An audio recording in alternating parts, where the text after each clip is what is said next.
Et voilà l'attaque de la deuxième journée. Faut que j'arrête de dire voilà parce que je le dis beaucoup, j'ai l'impression. Donc aujourd'hui le 20 juin, pardon. Deuxième journée du Hellfest, encore une fois sous le soleil et la chaleur. Là il fait 26 degrés. Il est 15h30. Alors j'arrive un peu tard par rapport à ce que j'avais prévu parce que la journée a plutôt mal commencé. Je me suis fait embarquer ma voiture par la fourrière sur Nantes, donc il a fallu que je cours à Nantes, au commissariat, chercher la fourrière à l'autre bout de la ville, etc. Ça m'a juste fait perdre presque 3 heures. Bon, bah, c'est de ma faute, hein, mais bon, c'est vrai que ça perturbe un petit peu le déroulement initial de la journée. Bon, bah, c'est pas grave, hein, c'est comme ça, et puis c'est tout. Ça fait une petite expérience rigolote à raconter, voilà. Donc là, maintenant, ça va être parti pour cette deuxième journée de Hellfest. Alors du coup, ça m'est un peu sorti de l'esprit ce que j'avais prévu de voir aujourd'hui. Oui, bien sûr. Aujourd'hui, il y a les L7 que j'ai jamais vu, hein, un groupe de grunge des années 90, Slash, Killing Joke, pourquoi pas, les ZZ Top, Face No More, Scorpion, Marilyn Manson. Rien que ça pour cette journée. Plus deux, trois petites autres choses que j'ai. Ah, mais Body Count, suis-je bête, Body Count à 20h, ça faut que j'aille voir. Je reviendrai dessus plus tard certainement, mais donc voilà, comme hier, je vais déambuler parmi ce planning. Je vais essayer de trouver des trucs un peu à droite à gauche différents, et puis continuer de rencontrer un petit peu, de découvrir ce festival pour cette deuxième journée. Voilà, c'est parti pour une deuxième journée, toujours sous la chaleur, bien plein de crème solaire pour pas cramer, et à plus tard.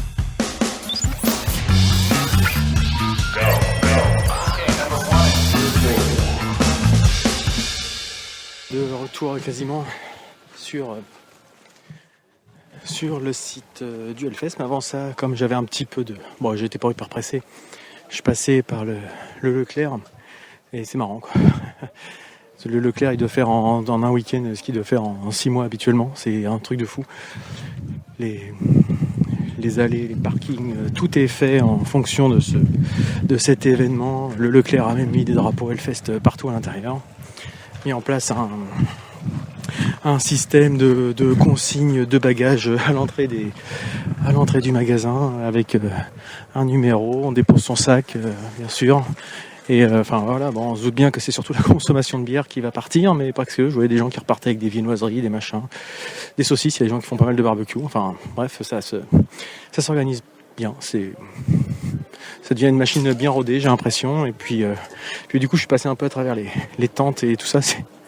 Voilà, on voit les habitués avec leur camtar, avec leur tonnelle, avec les tables. Il y en a qui chantent des chansons que je chante sans aéré. C'est marrant de voir des punks à crête chanter des petites chansons, le petit année mort ou des machins comme ça, ou les chansons du Gaufret. Enfin, c'est un côté décalé très marrant. Voilà, voilà encore une petite expérience en prenant les chemins de traverse de ce qu'on peut voir sur ce festival. À plus.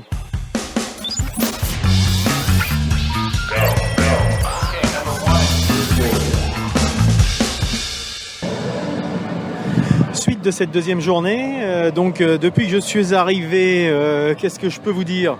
Je suis allé à l'entrée, là, sur la place, au grand espace de merchandising. Donc, il fait une chaleur à crever là-dedans, mais c'est plutôt sympa. C'est très pittoresque. Hein. Moi, j'adore voir tous les goodies relatifs à l'univers du métal. Les CD, pour les fans, les vinyles, les t-shirts, les produits dérivés à base de têtes de mort et de chaînes à clous, etc., etc. Enfin, moi, ça me fait triper. J'adore ça. Il y avait... Qu'est-ce que je pouvais vous dire ? Ah ouais, par contre, c'est là qu'on voit que ça reste un très, très, très testostéroné quand même comme musique à la base, hein, parce que par rapport à ce que je disais hier, c'est que souvent les vendeuses... justement, c'est souvent des vendeuses, que ça soit dans les petites échoppes ou au bar. Donc... voilà, ça ameute le mal auprès du point de ravitaillement. C'est assez caricatural, mais c'est un peu comme ça. Et puis, j'ai une petite idée d'ailleurs sur l'aspect métal justement. Souvent, on discute avec Christophe qui a un peu de mal à comprendre ce genre de musique. Je pense que le métal vraiment, c'est une musique très sensuelle, sensorielle et pas du tout intellectuelle. Voilà, c'est très très brut de décoffrage, très animal.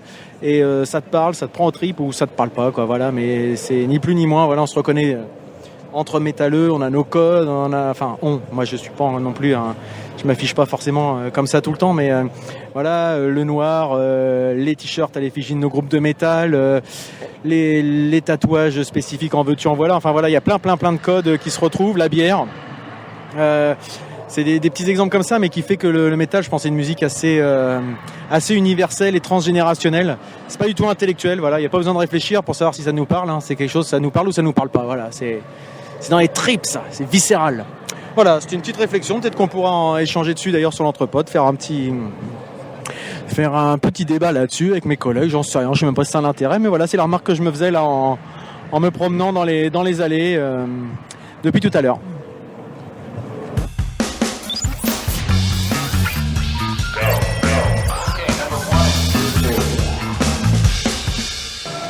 Après le petit intermède là que je viens de vous faire subir, j'en sais rien, enfin bref, sur le pourquoi du métal, le festival en tant que tel, là tout à l'heure je suis arrivé, il y avait les Backyard Babies qui étaient là, donc c'est une espèce de rock punk plutôt efficace, hein, les mecs ils ont bien foutu le dawa. Bon, il n'y avait pas énormément de monde, mais c'était plutôt sympa à regarder. Et puis ensuite c'est Airborne qui est toujours d'ailleurs, qui a pris la scène. Et Airborne, on en avait parlé à l'occasion de Rock en scène. Je trouve que Rock en scène, ça m'avait pas plu, j'étais entouré de gens qui aimaient pas du tout, donc ça peut-être que ça joue. Ici, je trouve qu'ils ont complètement leur place dans ce festival-là, hein, bien sûr, avec un public pas mal acquis à leur cause. Et ils sont hyper efficaces, quoi. C'est un show hyper impressionnant. Alors on peut dire oui, c'est du réchauffé d'ACDC peut-être, mais là ils ont quand même foutu un sacré feu là. C'était un bel exemple de retournement de festival là, tout le festival, mais c'est impressionnant le monde qu'il y a là pour l'heure qu'il est. C'est vraiment quelque chose de surprenant. À savoir aussi qu'ils ont eu une problématique technique au bout de 2 ou 3 morceaux. Il n'y avait plus de son, il n'y avait plus de sono, plus rien. Donc ils ont quand même fait le show, à jouer avec le public, etc. Et puis finalement ils se sont dit on va quand même continuer à jouer. Et puis ils ont joué juste avec les amplis et puis ce qu'il y avait sur scène, quoi. Donc leurs amplis de retour, leurs amplis de stage, et hop, c'est parti jusqu'à ce que ça revienne. Mais ils ont continué à mettre le feu et là ça doit faire 1 heure qu'ils jouent, ils doivent arriver à la fin du truc, c'est plutôt pas mal. Donc un bel exemple. Et un bon concert, hein. Franchement je passe un bon moment, contrairement à Rock en scène où ça m'avait un peu ennuyé, là c'était vraiment sympa. Et puis pour l'anecdote, là je viens de croiser le Francis Zégut, donc quand même l'icône de la musique rock et aussi du métal à la radio, donc quelqu'un qui a fait beaucoup pour la démocratisation de cette musique, donc je suis assez fier d'avoir pu échanger quelques petites minutes avec lui.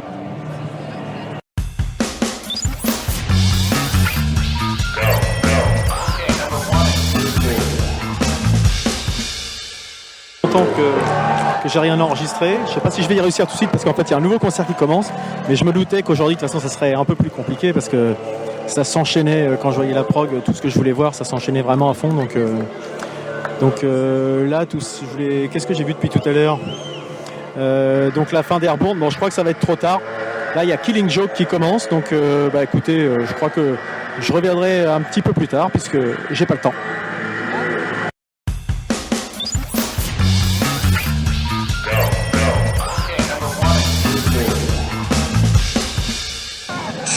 Bon, Fragnos, entre deux gorgées de bière, parce que ça a bugué. Est-ce que tu peux me redire ce que tu as dit sur Meshuggah et ce que tu as vu hier? Entre 2 checks. S'il y avait un groupe à voir hier, c'était Meshuggah. Parce que Meshuggah, c'est des rythmes de folie, une énergie folle, toujours la caisse claire qui te rattrape dans les temps, mais toujours la rythme qui se décale et tout, un truc vachement technique. Tout le monde est trop fort. C'est ça qu'il fallait voir. Ouais, c'est vraiment le truc qui t'a fait kiffer, quoi. Et puis Shining après dans le même délire. Et Shining après dans le même délire au niveau rythmique, quoi, mais après dans le délire black par contre. Ouais, plus black metal. Alors. Plus black. Ok. Et t'as vu d'autres choses hier qui étaient bien? Qu'est-ce qui était bien sinon hier? L'Audimat. L'Audimat. Big Boobs et tout ça. Ouais, l'Audimat c'est les bichons, quoi. Ah ouais, il y a du boobs, ouais, c'est ça que tu veux dire. Ouais, voilà. Ouais, ça je pense que tu dois... C'était bien. Ah ouais, ça Satyricon, ouais. Ouais, du bon death rock'n'roll. Ouais. Tu vois, c'est du. Enfin, c'est même pas du death, c'est du black, mais qui groove à mort, quoi. C'est rock'n'roll au maximum. Qui groove. Un Mastodon. Mastodon. Moi j'ai pas vu ça. C'était hier ça. Bah oui. Merde. Ça, Mastodon, c'est comme. Personne qui l'a vu ça, Iron Fire. Ah, Iron Fire. Ouais. Si, c'était ici. Non, c'était. Attends, je l'ai vu ça. Si, j'en ai même parlé. Attends, j'ai trouvé ça pas mal ça. Ouais, c'est bien, c'est du Mastodon, plus violent. Ah ouais, je trouvais ça pas mal ça. Ouais, carrément bien. Donc vous êtes plutôt sur les petites scènes quoi. Si je vois bien, c'est la Warzone, Non, le même temple, pas. l'altar. Warzone, c'est juste pour body count. C'est Temple, l'altar, nous. Ouais, m'en doutais, ouais. Et Temple, la l'altar. Vallée aussi un peu, non? Ouais, Valais, ouais, entre deux, ouais. Les trois bourrins quoi. C'est ça. Extreme Music, For Extreme People. Ouais. Forest. C'est pas mal aussi, hein, il en faut pour tout le monde. Non, il y a des trucs sympas hein, dans ces trucs-là. Donc, Il n'y a pas de black metal, c'est derrière, mais Ouais. Je sais pas, c'est violent encore pour lui. je suis Satan à toute patate et il n'y a même pas de black metal. Ah, merde. Un groupe ou deux par jour, Ah. Bon, il y en a largement assez pour moi, mais c'est pas grave, il en faut pour tout le monde. Donc pour l'année prochaine, plus de black metal. Voilà. Et là, Malsain, en fait. plus malsain. Ouais, voilà, c'est pas assez malsain encore cette année, quoi. Et puis là, il y a un groupe, ça doit être Madball, je crois. C'est quoi Madball? C'est du hardcore, je crois. Ouais. Donc voilà, du hardcore. Moi, j'ai plutôt voir Face No More, mais bon, c'est plus mon kiff. Vous allez voir quoi là? Ouais, je vais pas tarder. Je finissais mon sandwich et je suis tombé sur vous. Donc, On va parler de toi. ouais, je sais, il devait encore en train de baver sur moi. J'ai pas dit, mais c'est mon batteur en fait. T'étais meilleur à la basse qu'au chant. Mais... Voilà, en fait, c'est toi qui bave plus que lui. Vous avez une mauvaise influence réciproque, bande d'enfoirés. Bon, bah, si c'est ça, allez voir votre musique de merde. Bon, bah, bonne fin de festival, les gars. Hein. Surtout. Bonne fin à tous les auditeurs de je ne sais pas qui. Bah, c'est pas de Wisdom, les prochains fans de Wisdom. Voilà, c'est ça qu'il faut Voilà. dire. Ok. Ouais, Wisdom on main stage. Voilà, Wisdom au main stage en 2025, peut-être. Allez, à plus. L'année prochaine.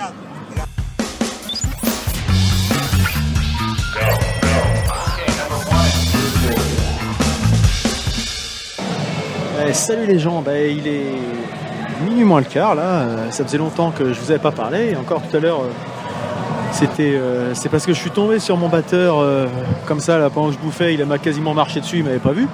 Alors ça c'est pas tellement étonnant, il est là depuis 3 jours et puis il se nourrit que de bière, donc forcément oui, normalement ça fatigue. Hein, François, si un jour t'écoutes, tu pourras m'en vouloir ou pas. Donc la dernière fois que je vous ai causé, c'était il y a longtemps, hein, parce que l'après-midi a été hyper chargé comme je m'en doutais en fait. Hein. J'avais prévu sur le planning que ça allait être tendu, et mais pour la bonne cause, hein, bien sûr, puisque je crois qu'on était sur Airborne la dernière fois que j'avais pris la parole, et Airborne ça s'était très bien terminé. C'est sympa, franchement, effectivement, par rapport à la fois que je les avais vus. C'était au Rock en scène l'année dernière. Ça passait très bien, ils ont bien assuré. Un bon petit show. Ensuite, après Airborne, il y avait L7. Donc L7, moi j'étais déjà passé un peu à côté à l'époque où ça avait le vent en poupe. Là, aujourd'hui, ça ne m'a pas plus retourné que ça. Elles assurent, elles donnent de l'énergie, les nanas, tout ça. Elles ont encore la pêche, 20 ans plus tard. Mais moi, ça m'a laissé un peu de marre. Donc je suis pas resté. Je suis allé faire un petit tour du côté du temple, la scène du temple, là, les musiques bourrins, là, comme on évoquait tout à l'heure. Il y avait Fin Troll. C'est encore un exemple du fait que c'est pas le genre de musique qui est faite pour moi. Hein. Moi, ça ne me parle pas. Visiblement, ça marche bien, hein, parce qu'il y a des publics, hein, donc tant mieux. Hein. Si tout le monde y trouve son compte, c'est le principal. Mais moi, j'ai passé mon chemin parce que ça m'intéressait pas. Et ensuite, qu'est-ce que j'ai fait après ça, moi?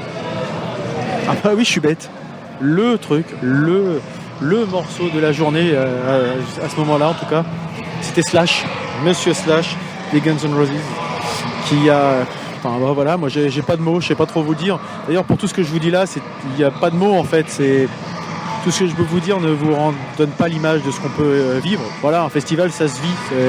Je pourrais y passer des heures et des heures, vous n'auriez pas 10% de ce qui peut se faire dans un festival comme celui-ci. Hein. Je pense qu'à part venir le faire, il n'y a pas d'autre moyen. Mais bon, je vais essayer quand même de vous retranscrire. Donc Slash, c'était énorme. Hein. Il a repris des vieux tubes des Guns N' Roses. C'est là qu'on voit aussi que Axl Rose, n'en déplaise à Didouille, c'est un grand chanteur. parce que Miles Kennedy, il est certes très bon pour les nouveaux morceaux, etc. Je trouve qu'il chante plutôt bien, le mec, mais dès que c'est pour reprendre les chansons des Guns, moi ça coince un peu. Alors, c'est peut-être que mon ressenti, hein, mais c'est vrai que je trouve qu'il manque de quelque chose. Mais cela étant, c'était un putain de show, quoi. Le rock blues, à l'époque, c'était hard rock, c'était plutôt l'imaginaire qu'elle avait qui donnait un côté transgressif, mais quand même ça restait quand même beaucoup plus du blues que du métal et tout plein d'autres musiques qui peuvent se passer ici, quoi. Ça reste quand même très très très très blues. Donc je pourrais en parler pendant des heures, hein, mais je vais pas le faire parce que sinon ça va vous saouler. Et puis de toute façon j'ai pris tellement de photos et de vidéos que vous allez forcément voir, parce que moi j'ai décollé du sol pendant tout le concert, j'avais les frissons dès le début. Voilà, ça y est, je suis reparti, alors j'avais dit que je m'arrêtais, bon je vais passer à autre chose. Ensuite j'avais suite à Slash, je suis resté juste à côté. En fait il y avait une scène juste à côté qui se montait avec Killing Joke. Donc Killing Joke, je me disais ça avait l'air pas mal, c'est un nom qui me disait quelque chose, donc je me suis dit par curiosité je vais regarder ce qu'il en est. En plus j'étais juste devant, vraiment tout devant. Et puis dès les trois premiers morceaux, non, je me suis rendu compte que j'accrochais pas, c'était pas du tout mon truc. Tant pis, j'avais passé un peu trop de temps ici que j'aurais dû, mais bon, c'est pas grave, j'ai vu ça. Enfin, c'est pas grave, ça aurait pu être très grave, tout est relatif, hein. Puisqu'à cause de ça, j'ai failli rater le concert de Body Count, parce que là, il y a eu un petit loupé, je pense, dans la programmation, dans la répartition des scènes, parce que Body Count sur la Warzone, qui est une des petites scènes à l'extérieur, qu'il faut pas prendre un petit goulot d'étranglement pour y aller, c'était juste infaisable en fait. Je sais pas si ça enregistre toujours en fait, j'ai un bug. Oui, ça enregistre toujours, j'ai eu un doute, excusez-moi.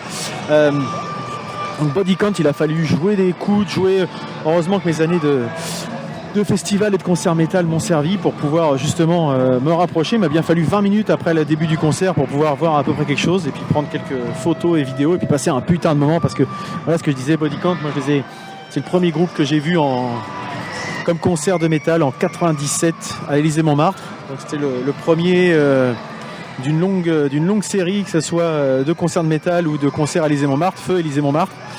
Donc c'était vraiment extra. Body Count, un super, vraiment super groupe.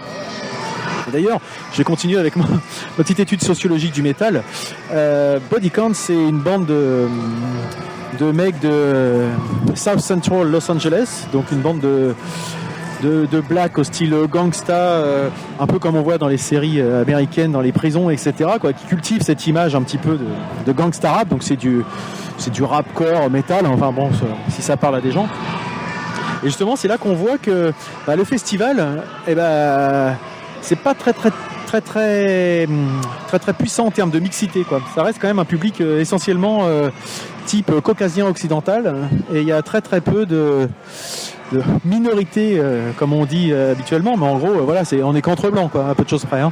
Donc c'est vrai que ça fait un peu bizarre, en fait, surtout quand on a un groupe comme Body Count qui se présente.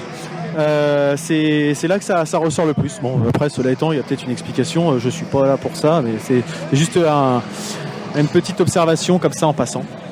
En tout cas, Body Count, c'était marrant. Il y avait le fils de Ice-T. Donc Ice-T, je sais pas si certains le connaissent, hein, il joue dans une série américaine qui passe sur TF1. Je crois que c'est je sais plus, Esprit criminel ou un truc comme ça, ou je sais plus quoi.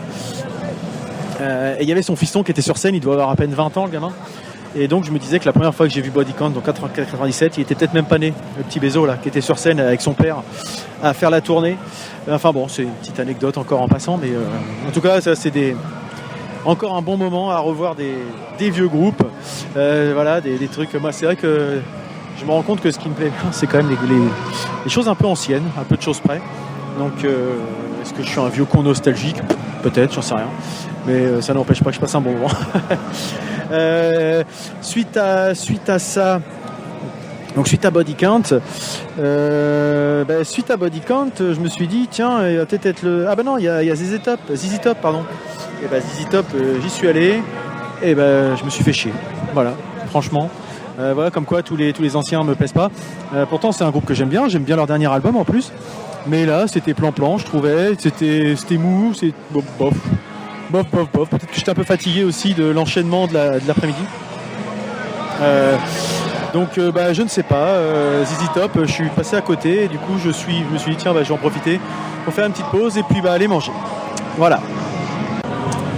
Et donc après avoir mangé justement, c'est en mangeant que je m'étais posé dans un coin là du côté de la Warzone justement qui s'était vidé après Body Count largement et qui commençait à faire les balances pour un autre groupe plutôt du hardcore, donc Madball, que justement mon ami Franios, mon batteur et son pote avec qui il traîne à tous les concerts de ce type me sont tombés dessus, donc on a échangé quelques minutes, etc. Et puis suite à ça, ils sont partis voir Mayhem, donc du métal bien bourrin, je crois qu'ils nous l'ont dit, mais des trucs bien hardcore. Et moi je voulais voir absolument Faith No More. Putain, ça enchaînait les gros noms, les gros titres, les trucs de fou quoi aujourd'hui. Et Faith No More. Ce qui est marrant, c'est que quand on les a vus à Rock en Seine, c'était la tête d'affiche qui faisait venir tout le monde, quoi, avec tout le monde, principalement. Ils passent à 20h, un peu au milieu d'autres groupes, quoi. Bon, ils sont pas, je dis pas qu'ils s'étaient relégués dans une autre salle, mais c'est un parmi tant d'autres, tellement il y a de qualité dans ce festival. Mais cela étant, c'était quand même une pure tuerie, 1h15 de concert. Fou quoi, presque peut-être même mieux qu'à Rock en Seine, je sais pas, pareil, est-ce que c'est l'environnement et le contexte qui fait qu'il y a une émulation, il y a quelque chose qui fait que ça prend tout de suite, ils sont en terrain un peu conquis et du coup ça envoie tout de suite du lourd. Ils ont enchaîné les tubes, y compris les nouveaux morceaux qui sont un peu, le nouvel album est peut-être un peu moins intéressant. Et même ceci ça passe parce que ça donne des petits temps un peu plus faibles, un peu plus calmes dans leur set. C'était vraiment extra, ils ont conquis le public rapidement en sortant 2-3 mots de français, genre des trucs à la con, merde, je vous aime, des choses comme ça. C'est tout con, mais même les rockers, ils aiment bien ce genre de petites attentions de la part d'un groupe américain. Donc, moi je suis peut-être pas objectif par rapport à Faith No More, mais je trouve qu'ils ont vraiment assuré comme des malades, quoi. C'était terrible. Et là aussi j'ai pris des vidéos, des photos, en veux-tu, en voilà, il y a ce qu'il faut, quoi. Et donc Faith No More se terminant, ils ont se dit, si on regarde la programmation, c'est tout de suite après, c'est Scorpion. Et non, il y avait 20 minutes de battement qui ont servi à faire un feu d'artifice de grand malade, un truc de fou. Voilà, je le dis régulièrement, truc de fou, mais le feu d'artifice de 11-12 minutes, de toute façon j'ai tout filmé, qui était juste énorme. Mais c'est impressionnant de démesure de tout ce qu'on veut bien, sur fond de musique rock metal, avec du pour commencer AC/DC, Thunderstruck, ensuite du Maiden si je me souviens bien, ensuite Bohemian Rhapsody intégrale de Queen, et pour finir Slayer. Donc tout ça avec une mise en scène, une scénographie différente pour chaque morceau. Le public était encore une fois aux anges, ça a été ovation pour l'organisation du Hellfest. Et c'est vraiment un super moment encore. Et puis là tout de suite il y a Scorpion, les anciens, les légendes du hard rock. Et moi ça m'a pareil, besoin de souffler un peu, j'accroche pas plus que ça, c'est pas mal, c'est sympa en musique comme ça pendant que je vous parle, mais ça s'arrête là. Voilà, je suis pas plus retourné que ça. Je suis allé voir Trigger Finger, qui est plutôt pas mal, ça fait un peu stoner metal, quoi, du son bien lourd. C'est pas mal aussi ça, ça mérite d'être écouté à tête reposée. Là j'ai besoin de déambuler tranquillement pendant quelques minutes. Et puis voilà, il y a encore pas mal de choses. Il y a plein de vie ici, c'est une émulation permanente. On a des groupes là, j'entends que ça bourrine par là-bas, mais je sais pas trop ce que c'est. Je sais pas si vous entendez, mais ça tape un peu. Et puis j'attends Manson, alors Marilyn Manson. Je sais pas si je vais rester jusqu'au bout parce que je suis un peu fatigué. Et puis je vous dis à plus tard peut-être.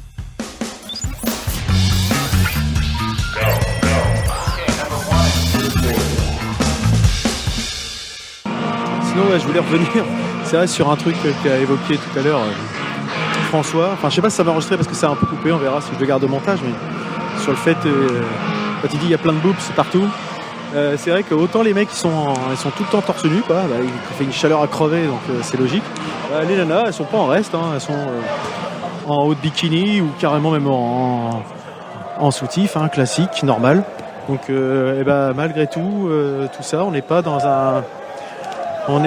une, comment dirais-je, on se croit pas à Poufland, quoi.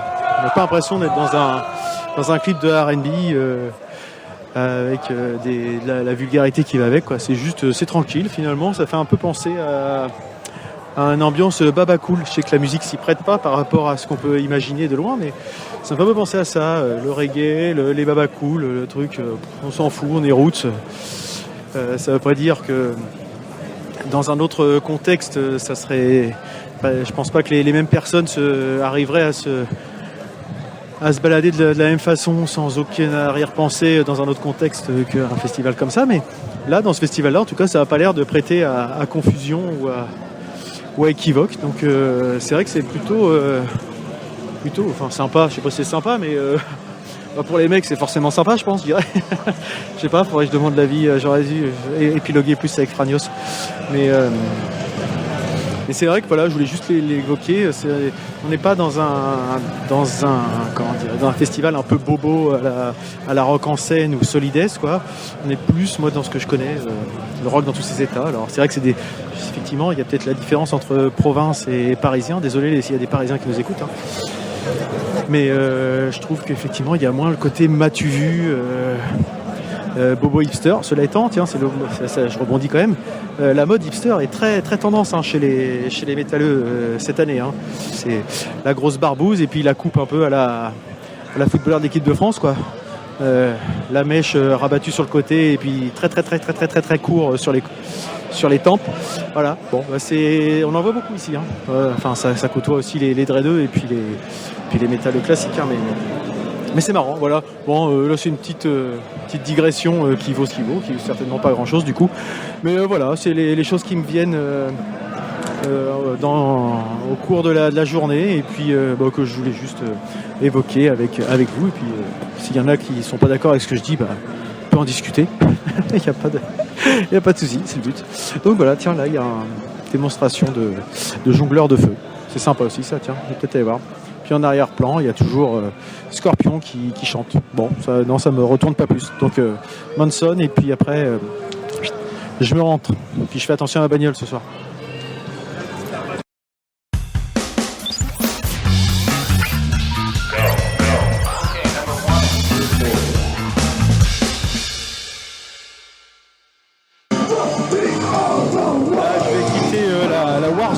J'avais pas prévu forcément d'y aller et puis voilà, comme Scorpion m'ennuyait un peu, je suis allé faire un tour et je suis tombé sur Biohazard, un groupe pareil dont j'entends parler depuis très longtemps dans les différents bouquins de métal que j'écoutais quand j'étais ado. J'ai jamais vraiment trop écouté. Putain, ça défouraille, hein, la vache. Alors les morceaux partent peut-être un peu partout dans tous les sens, mais ils ont des putains de riffs qui envoient à mort. Ils ont un bassiste hyper impressionnant qui chante, qui danse, il saute, il tourne dans tous les sens. C'est impressionnant. Vraiment, je découvre un truc là, ça me donne envie de connaître un peu mieux ce groupe. Donc Biohazard. Et puis ils ont refait, l'organisation a refait le feu d'artifice. Donc en arrière-plan de la scène, on avait le feu d'artifice. Donc du gros métal qui tâche. Non, même pas en fait. C'était plutôt du punkcore un peu. Et puis derrière le feu d'artifice. Puis là je vais me diriger tranquillement vers je sais que vous entendez quelque chose.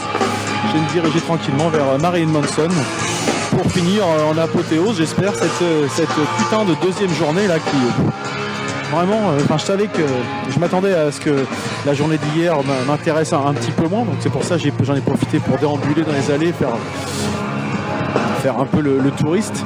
Et aujourd'hui, je pensais bien que ça allait être plus dense. Et à ma grande satisfaction, c'était au moins au niveau de mes attentes, quoi. Parce que j'ai en plus découvert des choses que dont j'avais pas forcément connaissance. Enfin, découvert. Ça a vraiment été une très belle journée encore. En plus, le soleil était de la partie, donc ça c'est top. Je commence à avoir un peu mal au canne par contre. Et je vois que de plus en plus dans les festivals, il y a l'option chaise pliante. Je crois que je vais investir dans ce type de petit objet bien pratique. pour pouvoir poser son fion un peu quand on a un peu les jambes qui sont lourdes. Voilà, bon bah écoutez, tiens, Manson ça va pas tarder, donc je vais me rapprocher et puis finir la soirée. Bah, je pense que je ferai un petit débrief rapide plus tard en repartant. À plus.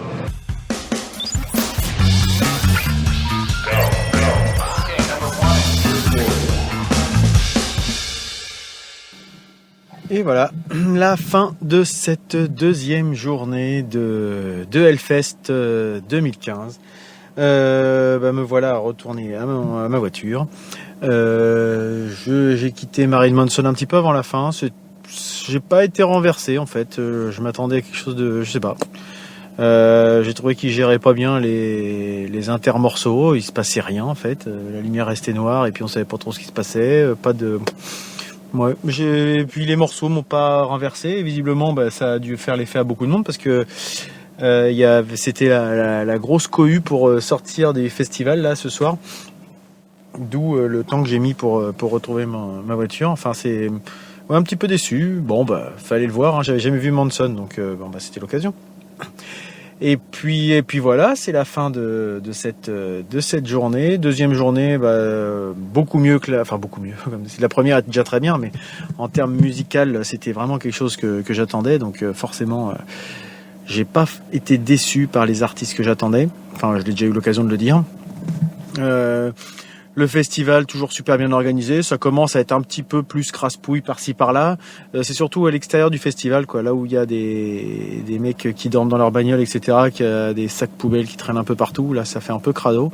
Mais bon, le festival y est pour rien. Là, c'est les gens qui sont des porcs, ça c'est pas nouveau. Et puis sinon, non, à l'intérieur du festival, vraiment tout est nickel. Alors c'est vrai que je reste peut-être un tableau un peu idyllique depuis hier pour des gens doivent se dire mais c'est n'importe quoi, il exagère un peu les trucs. Il y a peut-être un peu d'exagération de ma part, effectivement, ça fait longtemps que des festivals de métal j'en avais jamais fait de mémoire, des concerts oui mais des festivals non. Et puis c'est aussi parce que c'est vrai que vu de l'extérieur ça a un côté je sais pas comment dire, peut-être entre guillemets dangereux ou violent ou tout ce qu'on veut bien, et c'est tout sauf ça. C'est surtout notamment pour ma petite femme que je dis ça, parce que c'est vrai qu'elle avait un peu une inquiétude à me voir aller dans ce genre d'endroit. C'est vrai qu'il y a quelques années, quand j'allais dans un concert, si je revenais pas avec plein de bleu, c'est que le concert était pas bien. Bon, c'est parce qu'à l'époque j'étais plus jeune et puis j'allais dans la fosse, quoi. Mais c'était une façon de me défouler différente. Là, je regarde le concert différemment et puis ça se passe très bien. C'est très bon enfant. C'est top. Voilà. Bon, je veux pas épiloguer plus. Je vais me rentrer. Et puis je rattaque demain parce que demain il y a quand même des gros morceaux, notamment là de mémoire Limp Bizkit et Korn, qui est les groupes que j'avais vus dans la foulée de Body Count, de ce que j'avais dit l'autre jour. Une semaine après, ils étaient à Rouen, à l'Exo7, Feu l'Exo7 également, deux salles mes deux premières salles, deux salles qui ont fermé. Et donc voir ces deux groupes assez mythiques pour moi, surtout Korn. Limp Bizkit c'est surtout les premiers albums, mais j'aimerais bien voir ce que ça donne quand même avec Wes Borland surtout, s'il est toujours aussi fou que la première fois que je l'ai vu il y a une quinzaine d'années maintenant.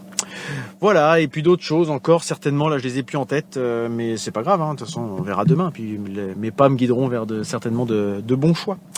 À plus.